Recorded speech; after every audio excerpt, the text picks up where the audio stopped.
दादांच्या सरकारचा शपथविधी घेतला तो पहिला प्रयोग नाही, हा तिसरा प्रयोग होता. पहिला प्रयोग आमचा फसला होता आणि तो प्रयोग असा होता की आपण तिघं म्हणून सरकार चालू, शिवसेना, भाजप आणि राष्ट्रवादी काँग्रेसच्या बाजूने खूप तिघं सरकार चालू. कोण मंत्री होणार नावे ठरली, कोणता पालकमंत्री कोणाचे तर आम्हाला हे ठरले. मोठ्या साहेबांना सांगितले की नाही, शिवसेना नको, आपण दोघं जाऊ, त्यात आमचं काम. पहिला प्रयोग होता. दुसरा प्रयोग झाला, तोही फसला. आणि तिसरा प्रयोग झाला सकाळच्या शपथविधीचा. त्या टायमाला मी हजर होतो. तर त्या काळात अनेक घडामोडी झाल्या. शपथ घेतली, दुसऱ्या दिवशी मला 26 जानेवारीचं 15 ऑगस्ट केलेलं होतं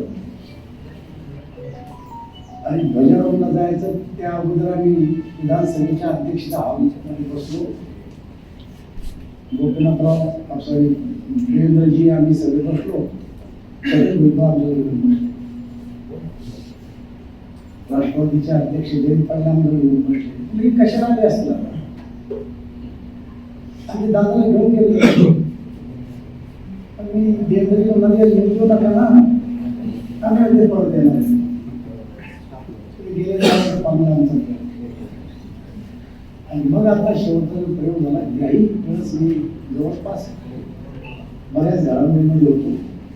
मग दादाला फोन करून म्हणून घेतलं, रावसाहेब राजेचं काही फारसं जमत नाही, राजेश आपण फोन लावा, काय म्हणतो दादा तुम्ही लावा पाहिला. नाही म्हणजे जरा तुम्ही लावा. मी राजेशला फोन लावला, तुम्ही सांगा त्याला सगळे झाले आता, तुम्हीच कशाला आता.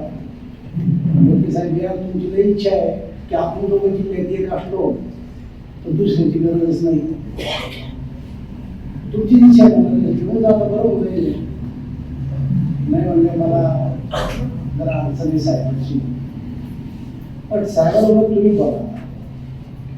आणि मग माझी दादाने त्यांना फोन लावला, पण मोठे साहेबांना असं वाटलं की पवार साहेबांना सोडणं वगैरे. ह्या ज्या खलबते झाले त्यामध्ये दादाची प्रामाणिक इच्छा काय होती, या राज्याची सेवा जर करायची असेल तर सत्तेशिवाय काही नाही. अनेक वर्षी लोकांनी पक्षात काढले, पण सत्तेशिवाय लोकांची सेवा पण चांगली करू शकतो.